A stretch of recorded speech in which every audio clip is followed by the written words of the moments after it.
नमस्कार दोस्तों, creative education इस हमारे यूट्यूब चैनल में आप सभी का फिर से एक बार हार्दिक स्वागत है। आज हम देखने वाले हैं 10th स्टैंडर्ड मैथमेटिक्स पार्ट 1 का थर्ड चैप्टर जिसका नाम है अरिथमेटिक प्रोग्रेशन।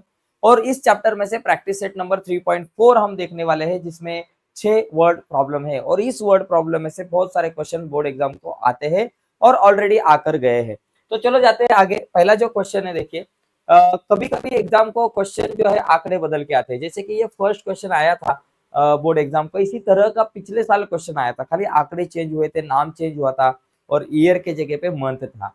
यहाँ अगर आपने देखा और देखिए 1 जनवरी 2016, ये 1 जनवरी मतलब साल की पहली तारीख।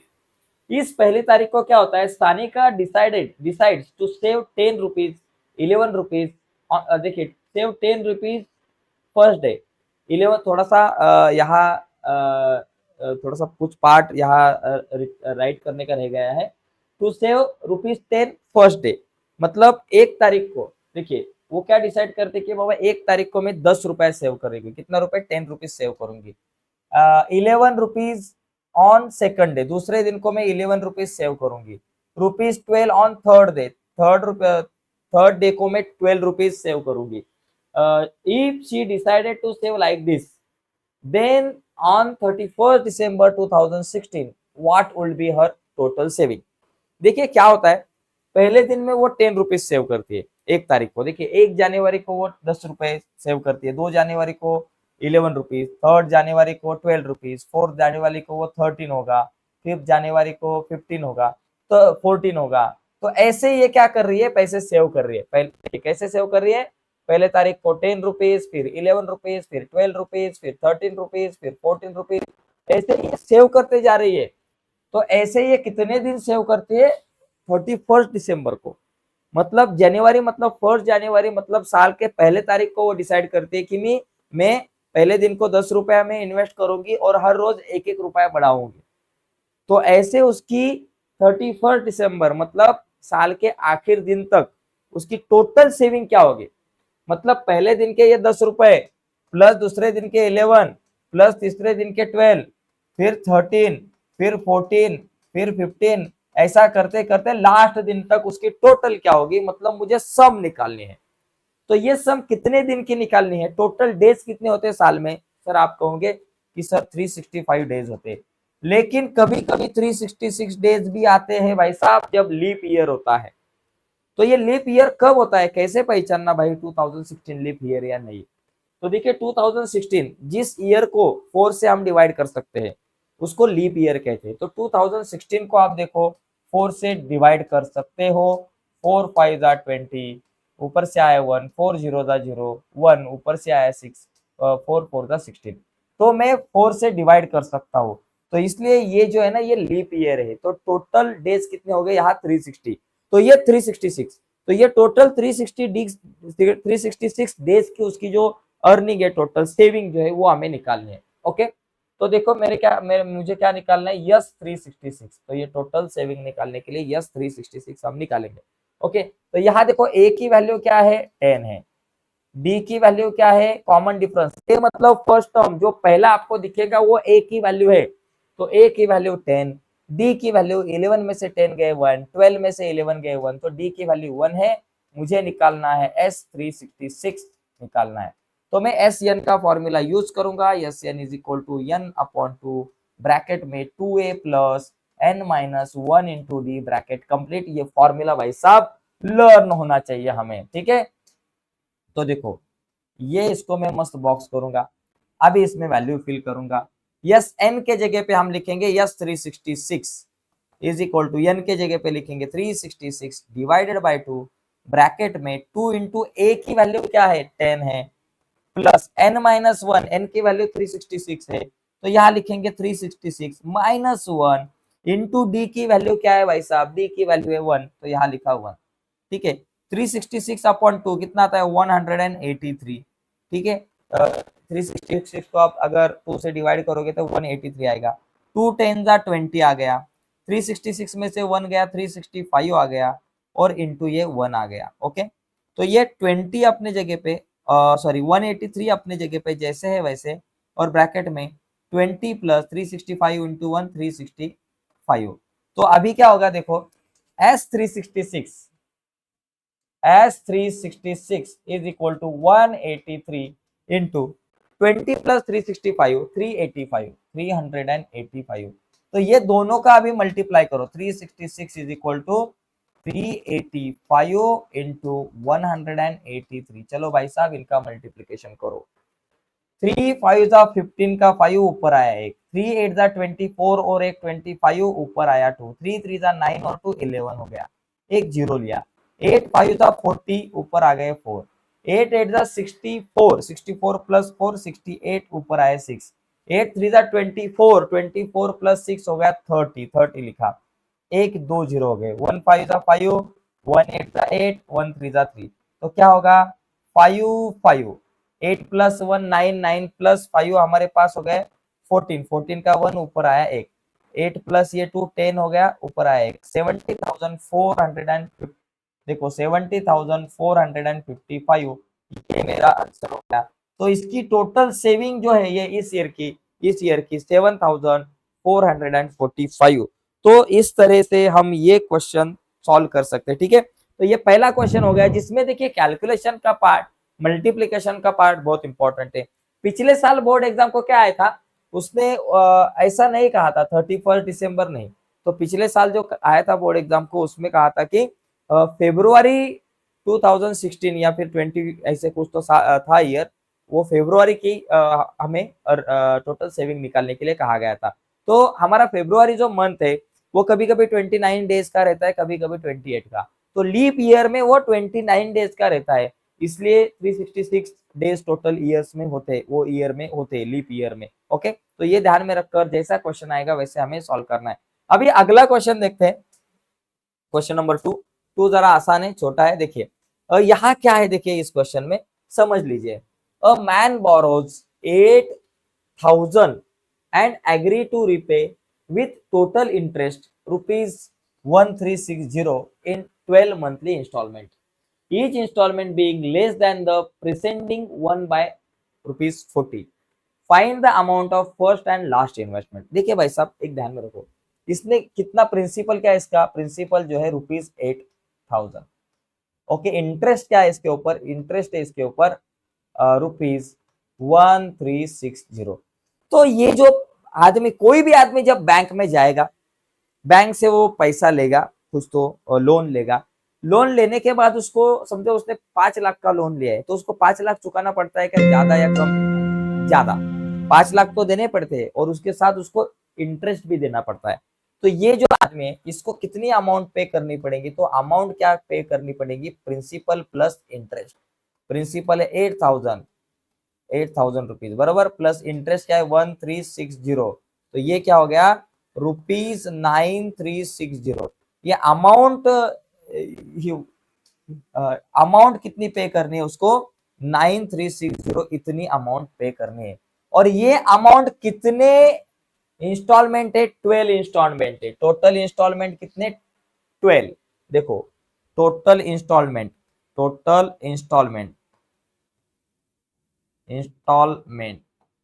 इज इक्वल टू 12 है, इसलिए देयरफॉर n की वैल्यू क्या होगी, 12 होगी। n की वैल्यू 12। अभी एक चीज ध्यान में रखो, इसको कितने पैसे चुकाने हैं, 9360 इतने पैसे इसके जेब में जाने वाले हैं। और ये कैसे जाने वाले हैं, ये इंस्टॉलमेंट में जाने वाले हैं। टोटल कितने इंस्टॉलमेंट है, 12 इंस्टॉलमेंट है। 12 मतलब पहला इंस्टॉलमेंट प्लस दूसरा इंस्टॉलमेंट प्लस तीसरा इंस्टॉलमेंट प्लस ऐसा करते करते 12th इंस्टॉलमेंट। तो ये 12 इंस्टॉलमेंट की सम टोटल कितनी होगी, 9360। First instalment, second instalment, third, fourth, fifth, six, 7, 8, 9, 10, 11, 12 instalment, इन सब की सम जो है वो आएगी 9360। इसका मतलब हमारे पास S12 इज इक्वल टू जो है ना 9360 होना चाहिए। SN मतलब क्या रहता है, सम ऑफ n टर्म्स। तो यहाँ टोटल 12 टर्म्स है, 12 इंस्टॉलमेंट है, तो ये 12 इंस्टॉलमेंट की टोटल सम हमारे पास 9360 होगी, इसलिए S12 इज इक्वल टू 9360। और यहाँ D की वैल्यू क्या होगी भाई साहब, ये भी ध्यान में रखो, D की वैल्यू यहाँ हमें क्या दिया है, D की वैल्यू क्या आएगी, देखो हमें क्या बताया है कि हर एक इंस्टॉलमेंट जो है वो क्या है, each instalment being less than the preceding one by 40 rupees. देखिए हर एक इंस्टॉलमेंट जो है ना 40 रुपीज कम है पिछले इंस्टॉलमेंट से। समझो ये पहला इंस्टॉलमेंट अगर उसका 900 रुपीज है, 900 रुपीज है, तो दूसरा जो आएगा आएगा वो 860 होगा, फिर उसके बाद आएगा वो 820 होगा। 40 रुपीज कम कम कम होगा, इसका मतलब ये डिफरेंस जो है कॉमन, ये 40 रुपीज कम है, मतलब निगेटिव 40 है। 40 रुपीज ज्यादा नहीं भरने वाला हो, कम होते हैं, इसलिए D is equal to negative 40 हमने यहाँ लिया है। चलो भाई साहब, अब हमें क्या करना है, हमें निकालना है first and last instalment. First instalment बोले तो T1 मतलब ए, और लास्ट इंस्टॉलमेंट बोले तो T12, क्यों, बिकॉज टोटल 12 इंस्टॉलमेंट है। तो हमें यहाँ ए की वैल्यू निकालनी है, T1 मतलब ए की वैल्यू निकालने के लिए किसका आधार लेना पड़ेगा, S12, बिकॉज हमारे पास S12 है। तो S12 है तो हम Sn का फॉर्मूला यूज करके यहाँ ए की वैल्यू निकाल सकते हैं। तो Sn का फॉर्मूला लिखते हैं, Sn is equal to n/2 bracket में 2a plus n minus 1 into D bracket complete. S N के जगह पे यस 12 लिखता हूं मैं, S 12 is equal to N के जगह पे लिखा 12/2 ब्रैकेट में लिखा 2a की वैल्यू पता नहीं, n की वैल्यू है 12, तो 12 माइनस 1 इंटू डी की वैल्यू है -40। ओके, डी की वैल्यू -40, जो जो वैल्यू हमें पता है वो वैल्यू हमने फॉर्मूले में फिल की। S12 की वैल्यू क्या है 9360, तो यहाँ लिखेंगे 9360 इज इक्वल टू 2 6 12, तो 6 आ गया, ब्रैकेट में 2a प्लस 12 में से 1 गया 11 आ गया, इंटू ये -40 आ गए। अब ये 6 मल्टीप्लाई ये बाजू में आया divided by 9360 divided by 6 is equal to 2a अपने जगह पे, 11 4 जा 44, माइनस है इसलिए -44 और उसके आगे एक जीरो।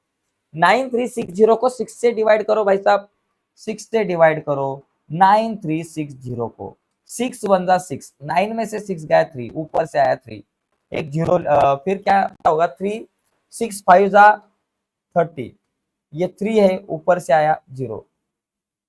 ओके, अभी यहाँ फिर से देखो 6 5 जा हमारे पास, एक मिनट थोड़ा सा, 9360 को मुझे क्या करना है, 6 से डिवाइड करना है, 6 1 जा 6, ये 3 आया, ऊपर से 3, 6 5 जा 30, ओके, 3 में से 0 गए 3, ऊपर से आया 6, 6 6 जा 36, ओके, 36 में से 36 गए 0, ये एक 0 रह गया, उसको ऊपर लिखो 1560, तो यहाँ आएगा 1560 is equal to 2a minus 440। हमें किसकी वैल्यू निकालनी है, हमें निकालनी है a की वैल्यू। तो हम क्या करेंगे भाई साहब, ये निगेटिव 440 माइनस है, ये बाजू में आया प्लस हो गया, 1560 plus 440 is equal to 2a।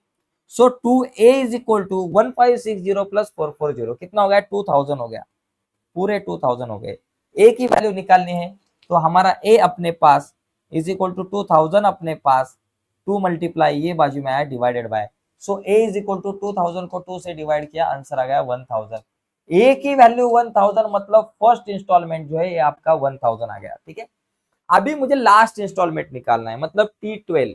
अभी लास्ट इंस्टॉलमेंट जो है, देखिए लास्ट इंस्टॉलमेंट, ओके, इंस्टॉलमेंट क्या होगा, इज इक्वल टू T12 होगा।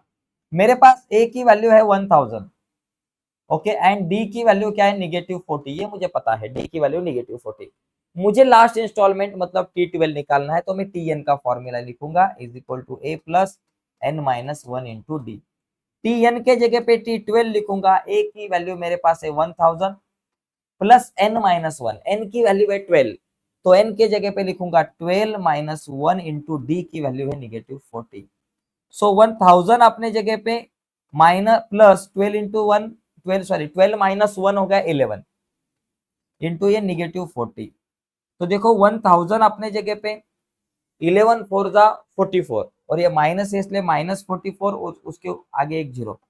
1000 में से 440 गए, कितने आते हैं, 560 आते हैं। तो T12 इज इक्वल टू 560, इसका मतलब लास्ट इंस्टॉलमेंट जो है ये 560 रुपीज। तो आप आंसर लिख सकते हो, first instalment is 1000 rupees and last instalment is 560 rupees. तो ऐसे ये सेकंड नंबर वाला क्वेश्चन हम सॉल्व कर सकते हैं। अभी थर्ड क्वेश्चन देखते हैं। देखो भाई साहब, थर्ड वाला क्वेश्चन है, उसमें क्या करना है हमें, थर्ड वाला क्वेश्चन देखिए, Sachin invested in a national saving certificate scheme in the first year he save, Sachin क्या कर रहा है, कुछ पैसे सेव कर रहा है, कहा, नेशनल सेविंग सर्टिफिकेट में। वो क्या कर रहा है बाबा, इन द फर्स्ट ईयर ही इन्वेस्टेड 5,000 रुपीज, पहले साल ये भाई साहब 5,000 रुपीज इन्वेस्ट करते हैं, दूसरे साल 7,000 रुपीज, तीसरे साल 9,000 रुपीज, ऐसे पैसे ये भाई साहब इन्वेस्ट कर रहे हैं, सो ऑन। फिर उसके बाद 9,000 के बाद 11,000, 13,000, 2,000 बढ़ रहे हैं। Okay, find the total amount that he invested in 12 years. तो पूरे 12 साल में इसकी टोटल इन्वेस्टमेंट कितनी होगी, मतलब पहले साल की अमाउंट प्लस दूसरे साल की अमाउंट प्लस तीसरे साल की अमाउंट प्लस चौथे साल की अमाउंट, तो ये 12 साल जो है टोटल, उनकी सम निकालनी है, उनके अमाउंट की सम निकालनी है। तो सम निकालनी मतलब कौन सा फॉर्मूला, एस एन का फॉर्मूला। तो हम एस एन का फॉर्मूला यहाँ यूज करेंगे और यस 12 हम निकालेंगे। तो यहाँ ए की वैल्यू क्या है, ये 5,000 फर्स्ट टर्म, और डी की वैल्यू मतलब कॉमन डिफरेंस, वो क्या है 7,000 में से 5,000 गए 2,000 हो गया। अभी मैं क्या करूंगा, एस एन का फॉर्मूला यूज करूंगा, S N is equal to N upon 2 bracket में 2a plus N minus 1 into D हो गया। यस एन के जगह पे यस 12 लिखूंगा, बिकॉज 12 महीने की मुझे इन्वेस्टमेंट निकालनी है टोटल, 12 साल के निकालने हैं। अगर 10 साल पूछा जाता तो 10 साल के निकालते, 20 साल पूछा जाता तो 20 साल के निकालते, 12 साल की पूछे इन्वेस्टमेंट तो 12 लिखा। तो एन के जगह पे 12 अपॉन 2 ब्रैकेट में 2 इंटू ए की वैल्यू मेरे पास है 5,000, एन की वैल्यू 12 है, माइनस 1 इंटू डी की वैल्यू मेरे पास 2,000 है, हो गया। तो देखो 12 अपॉन 2 6 हो गया, यहाँ क्या होगा 2 5 10 मतलब 10,000, 12 में से 1 गया 11 इंटू 2,000, देखो 6 इंटू 10,000 अपने जगह पे, 11 टू ज़ा 22 इसलिए 22,000 हो गया, 6 इंटू 10,000 प्लस 22,000 32,000 हो गया। तो अभी क्या होगा, देखो ये 3 जीरो हो गए, 6 टू ज़ा 12, ऊपर है 1 6 3 ज़ा 18 और एक 19 हो गया। तो यहाँ क्या हो गया 1,92,000, 1,92,000। तो आप लिख सकते हो कि his total investment in 12 years 1,92,000। तो ये हमारा आंसर है। इस तरीके से दोस्तों हम ये क्वेश्चन को सॉल्व कर सकते हैं। तो एकदम सिंपल है, खाली एक यसियन का फॉर्मूला यहाँ पता होना चाहिए। ठीक है, आगे जाते हैं। आगे देखो, आगे के इस क्वेश्चन में हमें क्या दिया है, देयर इज एन ऑडिटोरियम, एक ऑडिटोरियम है जिसमें 27 रोज है, total 27 rows. Okay, there are 20 seats in first row, पहली रो है उस रो में 20 सीट्स है, 22 सीट्स इन सेकंड रो, दूसरे रो में 22 सीट्स है, तीसरे रो में 24 सीट है, 26 सीट्स, ऐसे 2 सीट बढ़ते रह रहे हैं। Okay, so on. Find the number of seats in 15th row, 15 number की जो रो होगी उसमें कितने सीट्स होंगे। Also find how many total seats are there in the auditorium। दो क्वेश्चन है, एक तो पर्टिकुलर 15 नंबर वाली जो रो है उसमें कितने सीट होंगे, और दूसरी टोटल। टोटल सीट मतलब देखिए, पहले तो हम ये पहला क्वेश्चन क्लियर करते हैं कि 15 नंबर वाली जो रो है उसमें कितने सीट होंगे। देखिए पहले नंबर वाले रो में 20 है, दूसरे नंबर वाले रो में 22 है, तीसरी वाले में 24 है, चौथी वाले में 26 है, पांचवी वाले में शायद 28 हो गए। मुझे पर्टिकुलर 15 नंबर की पूछिए, सम नहीं टोटल नहीं, 15 नंबर वाली जो रो है ना उसमें कितने।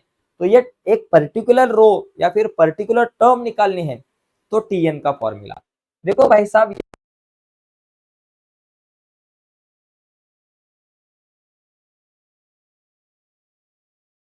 और मुझे पता नहीं, इसलिए हम क्या करेंगे, सॉरी मुझे 15 निकालना है, 15 निकालना है, T15। ओके, नंबर ऑफ, देखो number of seats in 15 row. Okay, कितने हो गए T15। एक पर्टिकुलर टर्म निकालनी है, पर्टिकुलर रो में कितने सीट है ये निकालना है, तो मैं T15 का फॉर्मूला लिखूंगा। सो T15 के लिए Tn का formula Tn is equal to A plus N minus 1 into D. So Tn के जगह पे T15 लिखेंगे, ए की वैल्यू मेरे पास है 20 प्लस एन की वैल्यू है 15 माइनस 1 इंटू डी की वैल्यू है 2। सो 20 अपने जगह पे, 15 में से 1 गए 14 इंटू ये 2 अपने जगह पे, 20 अपने जगह पे, 14 टू ज़ा मेरे पास आता है, 14 टू ज़ा कितना हो गया 28 हो गया, 20 प्लस 28 48 हो गया। सो T15 इज इक्वल टू 48, मतलब 15 नंबर की जो आपकी रो है उस 15 नंबर के रो में 48 सीट्स हो गए। ओके, अभी दूसरा क्वेश्चन है टोटल नंबर ऑफ सीट। तो ये दूसरा जो क्वेश्चन है ये भी बहुत सिंपल है, टोटल कितने सीट है, मतलब पहले रो में जो सीट है plus 20 plus 22 plus 24 plus 26 plus 28 plus 30 plus 32 plus, मतलब हर एक रो में जितने सीट है उन सब के एडिशन करने की, टोटल करने की। और ऐसे कितने टोटल रोज है 27 रोज, मतलब 27 रो में जो चेयर है सीट्स है उनकी सम करने की, सम करनी मतलब एसएन का फॉर्मूला। तो देखो एसएन का फॉर्मूला मुझे यूज करना है, टोटल, देखो total number of seats is equal to S 27, 27 total row है इसलिए यस 27 मुझे निकालना है।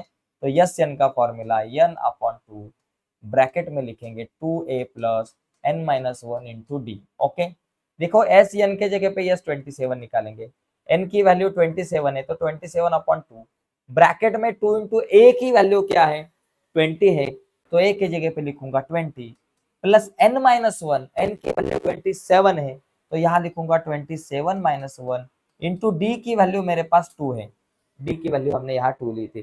तो अभी क्या होगा 27 अपॉन 2, 27 अपॉन 2 को जैसे है वैसे लिखेंगे, कैलकुलेट कर सकते हैं, लेकिन पॉइंट में आंसर आएगा तो टेंशन नहीं लेने का, आगे कुछ तो हमें सोल्यूशन मिलेगा। 22 जा 40 हो गए, 27 में से 1 गया 26 हो गया और इंटू ये 2, देखो 27 अपॉन 2 ब्रैकेट में 40 प्लस 26 टू जा 52 आते हैं, तो 27 अपॉन 2 इंटू 52 प्लस 40 कितना हो गया 92, तो 27 इंटू 92 को 2 से डिवाइड करो 46 मेरे पास आंसर आएगा।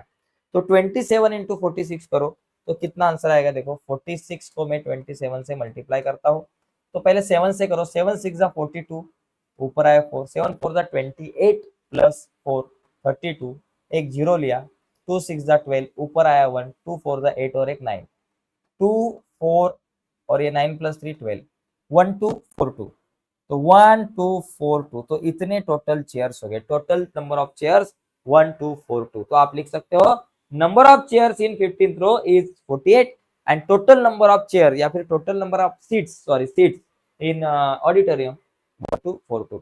तो ऐसे हम इस क्वेश्चन को सॉल्व कर सकते हैं। अभी 5th नंबर का क्वेश्चन देखेंगे और 2 क्वेश्चन बाकी है लेकिन इंपॉर्टेंट है। तो चलो दोस्तों आगे जाते हैं। आगे जाने से पहले एक रिक्वेस्ट है, बहुत सारे बच्चे वीडियो देख रहे हैं लेकिन लाइक बहुत कम है, तो प्लीज इस वीडियो को लाइक जरूर कीजिए। अगर नए हो तो चैनल को सब्सक्राइब करके उसके बाजू में बेल का बटन है उसे दबाना ना भूले। तो देखो आगे का क्वेश्चन, देखो कारगिल टेम्परेचर, कारगिल का जो टेम्परेचर है ये टेम्परेचर हमें निकालना है, was recorded in a week from Monday to Saturday.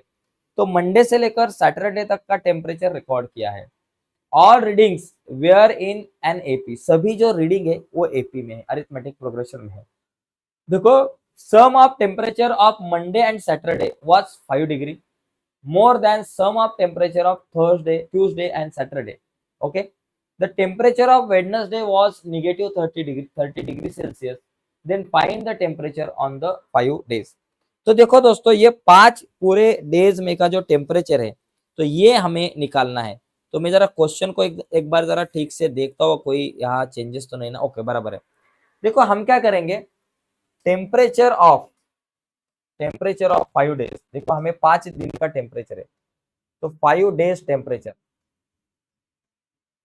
ये जो टेम्परेचर जो है ये 5 दिन का टेम्परेचर हम क्या कंसिडर कर सकते हैं, देखो पहले दिन का हम क्या कर सकते हैं, देखो a प्लस 2d, फिर a प्लस डी, ए, या फिर ऐसे पहले लेते हैं, चलो a प्लस डी लेते हैं, फिर a लेते हैं, फिर a माइनस डी लेते हैं, a माइनस 2d, फिर a माइनस 3d। तो ऐसे हम ले सकते हैं 1 2 3 4 5, तो ये 5 दिन का टेम्परेचर। इसका मतलब मंडे का temperature a plus D, Monday के बाद ट्यूसडे का टेम्परेचर a, फिर उसके बाद वेडनेसडे का टेम्परेचर a माइनस डी, फिर मेरे पास यहाँ ये जो नहीं 1 2 3 4 5 है क्या, 6 भी डे, 6 डेज एक्चुअली, ये 5 नहीं 6 days, Monday to Saturday 6 days होते हैं, तो ये 6 दिन का 6 दिन का टेम्परेचर है। तो फिर 6 दिन का टेम्परेचर तो A-3D के बाद A-4D आएगा, इसलिए हम क्या करेंगे A+2D से लेंगे, A+2D, उसके बाद A+D, फिर A है, फिर A-D है, A-2D है, तो ये क्या होगा 1 2 3 4 5 और A-3D। चलो ये मंडे का टेम्परेचर, ट्यूसडे का टेम्परेचर, वेडनेसडे का टेम्परेचर, थर्सडे का टेम्परेचर मेरे पास आएगा A-D, फ्राइडे का टेम्परेचर A-2D और ये सैटरडे का टेम्परेचर A-3D। तो ऐसे हम लिख सकते हैं ये मंडे का, ट्यूसडे का, और मंडे का, ट्यूसडे का, ओके,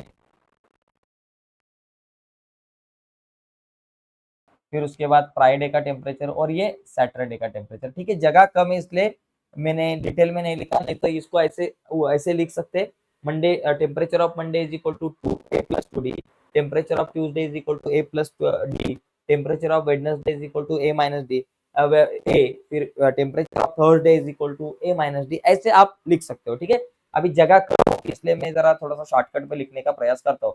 देखो अभी दो कंडीशन है, बाय फर्स्ट कंडीशन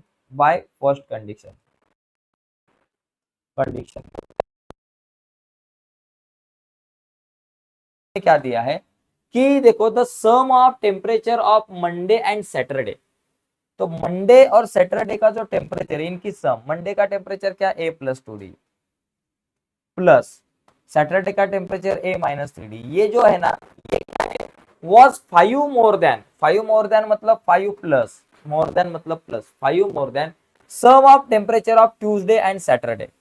देखो भाई ट्यूसडे का टेम्परेचर A+D और प्लस सैटरडे का टेम्परेचर A-3D, ऐसा कुछ आपको एक इक्वेशन मिलेगा। तो क्या कहा है यहाँ कि sum of temperature of Monday and Saturday, Monday और सैटरडे का जो कुछ टेम्परेचर उसकी जो सम है वो क्या आते हैं 5 मोर देन मतलब 5 plus temperature of Tuesday, Tuesday का टेम्परेचर क्या बाबा A+D, ट्यूसडे एंड सैटरडे। तो यहाँ देखो A+3D ये दोनों भाई सब कैंसिल हो जाएंगे, सेम है इसलिए। ठीक है, तो अभी क्या बचा मेरे पास, यहाँ है A+2D is equal to 5 plus A+D। अभी हम क्या करेंगे A और D सबको एक बाजू में लेंगे और बाकी सबको दूसरे बाजू में। देखो और यहाँ A एक तो कैंसिल हो जाएगा, देखो यहाँ A भी कैंसिल हो जाएगा, ये A और ये A कैंसिल हो जाएगा। ठीक है, तो अभी हम क्या करते हैं 2D को अपनी जगह पे लिखते हैं, ये D प्लस है, ये बाजू में आया minus is equal to 5, 2D minus D only D is equal to 5, तो D की वैल्यू मेरे पास 5 मिली है, D की वैल्यू 5 है। अभी मुझे A की वैल्यू निकालनी है, अगर A की वैल्यू मुझे मिल गई तो मैं बाकी सब वैल्यू निकाल सकता हूँ। तो यहाँ देखिए बाय सेकंड कंडीशन, जो दूसरी कंडीशन है उसमें से मुझे A की वैल्यू मिली बाय सेकंड कंडीशन। देखो सेकंड कंडीशन में क्या है, टेम्परेचर ऑफ वेडनेसडे, देखो क्या वेडनेसडे का डे का ही टेम्परेचर था, कितना है वेडनेसडे का टेम्परेचर मेरे पास -30, वेडनेसडे का जो टेम्परेचर है, वेडनेसडे का टेम्परेचर मतलब क्या ए है, ए इज इक्वल टू क्या -30 डिग्री सेल्सियस, मतलब ए की वैल्यू क्या है -30 है, ए की वैल्यू क्या हो गई -30, वेडनेसडे का टेम्परेचर मतलब ए की वैल्यू -13। ओके, तो अभी मुझे क्या करना है टेम्परेचर ऑफ 5 डेज, ये सभी डेज का टेम्परेचर निकालना है। ओके, तो 5 मतलब एक्चुअली ये 5 डेज 1 2 3 4 5 6 डेज होता है ना, मंडे टू हाँ टेम्परेचर, ठीक है सभी डेज का हम टेम्परेचर निकालेंगे, बिकॉज मंडे से सैटरडे तक 6 डेज होते हैं और यहाँ 5 डेज इन्होंने लिखा है। ठीक है, तो चलो अभी सब डेज का टेम्परेचर निकालते हैं। वेडनेसडे का टेम्परेचर दिया है इसलिए उन्होंने कहा होगा कि बाकी 5 दिन का टेम्परेचर निकालो। तो देखो temperature of all days 6 days, temperature of days, चलो वो डेज का टेम्परेचर हम निकालते हैं। पहला जो मंडे का टेम्परेचर है बाबा, मंडे का टेम्परेचर क्या है A+2D, मंडे का टेम्परेचर क्या A+2D। तो मैं एक्चुअली जरा लिखता हूँ, पहला मुझे मंडे का टेम्परेचर निकालना है, फिर मुझे ट्यूसडे का टेम्परेचर निकालना है, फिर वेडनेसडे का टेम्परेचर तो मुझे पता है, फिर मुझे फोर्थ नंबर को थर्सडे का टेम्परेचर निकालना है, फिर मुझे क्या निकालना है फ्राइडे का टेम्परेचर निकालना है, और फ्राइडे के बाद मुझे सैटरडे का टेम्परेचर निकालना है। जगह कम है इसलिए मैं डायरेक्ट शॉर्टकट में सभी डेज को लिख रहा हूँ, ठीक है। तो थोड़ा सा आप एडजस्ट कीजिए, लेकिन आप पूरा लिखिए। तो देखिए मंडे का जो टेम्परेचर है वो A+2D है, तो यहाँ लिखेंगे A+2D। तो ए की वैल्यू -30 है, ध्यान में रखो भाई साहब, ए की वैल्यू -30 प्लस 2 × D, 2 × D की वैल्यू 5 है, डी की वैल्यू क्या निकाली 5 है। तो देखो -30 प्लस -30, मेरा आंसर आएगा -30 प्लस 5 × 10, माइनस प्लस माइनस तो क्या आएगा 20 डिग्री सेल्सियस। तो ये आंसर क्या आएगा 20 डिग्री सेल्सियस, किसका, मंडे का टेम्परेचर। ट्यूसडे का टेम्परेचर A+D है, A+D, ए की वैल्यू -30 प्लस डी की वैल्यू 5, तो आंसर क्या आ गया -25 डिग्री सेल्सियस। वेडनेसडे का टेम्परेचर मतलब ए ही था, और ए की वैल्यू हमारे पास है 30 degree Celsius, -30 degree Celsius. Thursday का टेम्परेचर A-D है, थर्सडे का टेम्परेचर क्या A-D, ए की वैल्यू क्या है -30 डिग्री सेल्सियस, और डी की वैल्यू -5 डिग्री से ए की वैल्यू क्या है, ये माइनस लिखा, और डी की वैल्यू मेरे पास -5 डिग्री सेल्सियस है। ए की वैल्यू -30 है और डी की वैल्यू -5 है। तो ये डिग्री सेल्सियस नहीं लिखते, ऐसे लिखा तो भी चलेगा, -30 -5 = -35 डिग्री सेल्सियस। अब ये फ्राइडे का टेम्परेचर क्या A-2D है, A-2D, ए की वैल्यू 30 है, -2 × D की वैल्यू, ए की वैल्यू -30 है, -2 × D की वैल्यू क्या है बाबा 5 है। तो क्या हो गया -30 अपने जगह पे, माइनस साइन और 5 × 10, माइनस माइनस प्लस हो गया, 30 प्लस 10 कितना होगा 40, -40 डिग्री सेल्सियस। अभी सैटरडे का टेम्परेचर A-3D। तो देखो भाई साहब ए की वैल्यू है -30, -3 × D की वैल्यू है 5, तो -30 अपने जगह पे, माइनस अपने जगह पे, 3 5 15, -30 -15, माइनस माइनस प्लस हो गया, 30 + 15 45 डिग्री सेल्सियस, और ये माइनस में हो गया। तो ये जो टोटल टेम्परेचर होगा सभी डेज का, तो ये आ गया मंडे का 20 डिग्री सेल्सियस, ट्यूसडे का 25 डिग्री सेल्सियस, वेडनेसडे का ऑलरेडी दिया है 30 डिग्री सेल्सियस, थर्सडे का हमारे पास हो गया 35 डिग्री सेल्सियस, फ्राइडे का निगेटिव है सभी, -40 डिग्री सेल्सियस, और सैटरडे का -45 डिग्री सेल्सियस। तो ऐसे हम इस क्वेश्चन को सॉल्व कर सकते हैं। अब एक लास्ट क्वेश्चन है, लास्ट एंड बेस्ट और सिंपल क्वेश्चन है, वो देखेंगे। देखो लास्ट क्वेश्चन है, और लास्ट क्वेश्चन जरा सिंपल है। देखो इस क्वेश्चन में हमें क्या दिया है, इस क्वेश्चन में हमें दिया है कि, तो देखो ये लास्ट जो क्वेश्चन है इसमें क्या दिया है, on the world environment day tree plantation programme was arrange on a land which is a triangular shape. एक लैंड है, एक जमीन है, वो ऐसी ट्रायंगुलर शेप में है, और इस जमीन पे मुझे पेड़ लगाने हैं, ट्रीज लगाने हैं, प्लांट करना है। Trees are planted such that in the first row there is 1 tree, पहले रो में एक ट्री है। Second row there are 2 trees, दूसरे रो में 2 ट्री है, ऐसा है, okay. In the third row 3 trees, तीसरे रो में 3 ट्रीज है।